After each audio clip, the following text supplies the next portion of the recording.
China জাল বন্ধ করি, দেশি মাছ রক্ষা করি, এই প্রতিপাদ্যকে সামনে রেখে কোটালীপাড়ার ৩ নং রামশিল ইউনিয়নে গ্রাম পুলিশের উদ্যোগ। আমাদের গোপালগঞ্জ প্রতিনিধির পাঠানো তথ্য ও ভিডিওচিত্রে সম্পাদক ও প্রকাশক মোহাম্মদ জাকির হোসেন মনুর প্রতিবেদনে দেখুন বিস্তারিত।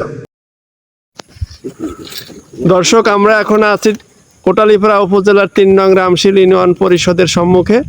এখানে আজকে আমাদের যারা গ্রাম পুলিশ আছে তারা বিল থেকে দেশি মাছ, আমাদের দেশি সম্পদ, সেই পুরানো যে আগের মাছের যে বীজ সেটা রক্ষা করার জন্য, বংশ রক্ষা করার জন্য তারা বিল থেকে যে অবৈধ সরকারের নির্দেশ এবং ইউনো মহোদয়ের নির্দেশের উপেক্ষা করে যারা জাল পাচ্ছিল তাদের জাল তুলে এনে এখানে তারা সেই আগুন দিয়ে পোড়াইতে আছে।